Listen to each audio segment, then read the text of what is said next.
Well, we had a big episode today for Mr. Queen. I know a lot of people are super bummed because, spoiler alert, but if you're watching this, you already know, you're already about to be spoiled.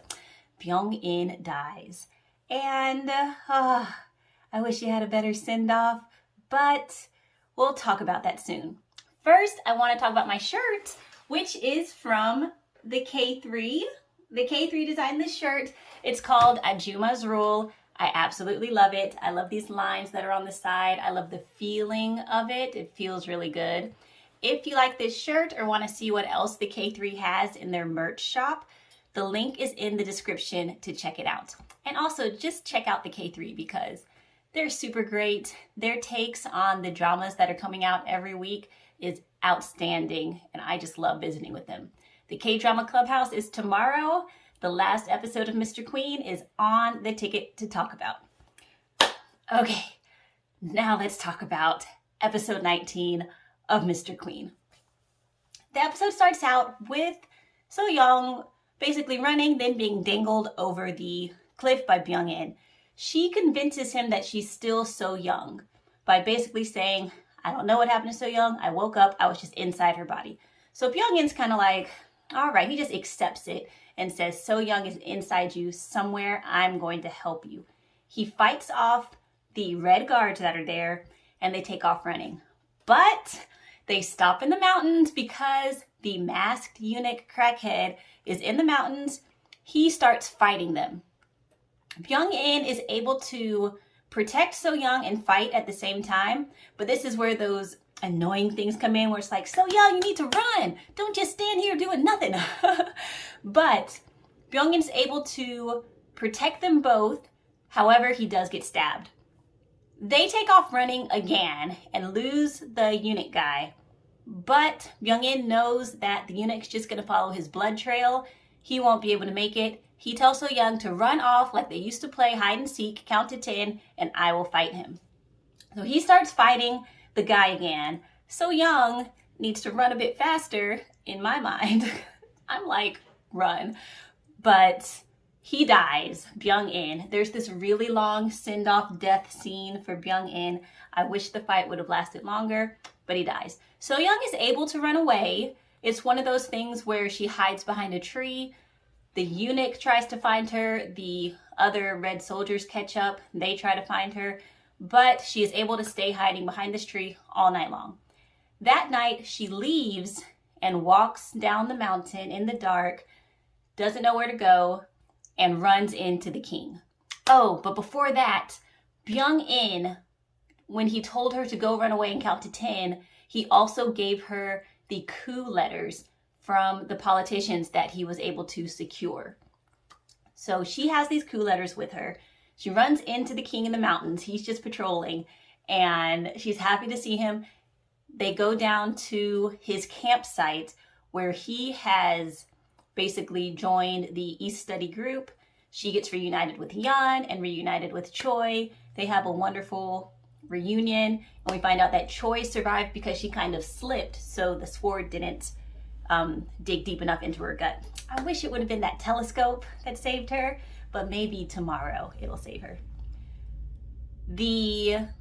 After the really nice reunion, we find out that the man who saved the king is Dam-hyung's father, the little maid's father. And they kind of don't show the part where he was about to kill the king. They kind of gloss over that, but mention that the reason he's alive is because of Dam-hyung and all the wonderful things he did, like to the people of the palace and the people of the city, that he's trying to do. The chef also leaves the palace when he finds out all the things that are kind of going on with the king being alive and then Choi being gone. He somehow is able to really easily find the campsite. So he's like, okay, I'm here to fight. And the people at the campsite are like, how did you find us? We're gonna kill you. But the queen saves him, and it's good that he saves him because the chef tells them the only way to get into the palace is to sneak through the food trail. The queen knew this, but the chef actually tells them how to do it and get away with it. So what they need to do is hide inside a food cart that will get them into the city of Seoul, and it will also get them into the palace. They head off to do that, and it's another separation point where the king and So Young go off with a couple guards to sneak into the palace.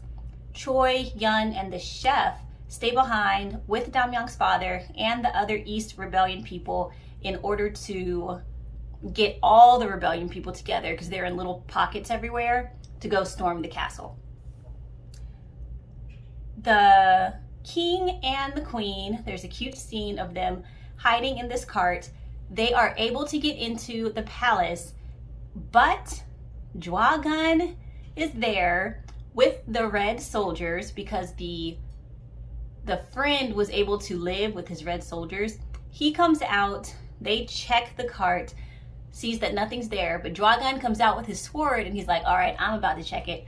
Unsheaths his sword and is about to stab it into the cart where the king and queen are hiding. That's where the episode ends. There's also some other stuff going on. For instance, the politicians are really worried about this coup letter. Jwa-gun knows that Byung-in is dead because he had him killed, his own son. So he basically tells him not to worry about it. I'll get that letter.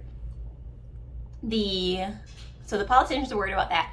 The queen is worried about the coronation. They have the new little king and everything, and they're planning to make it a really quiet coronation where very few people are invited. They just want to get it over with.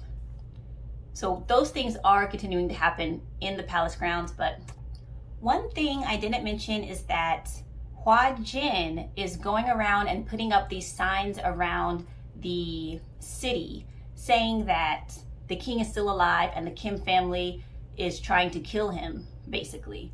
So she's also part of this rebellion, and I really like that. For the most part, it's just all, it was a very quick filler episode. I think they're saving everything for tomorrow's episode, the 20th episode, for the big war to happen.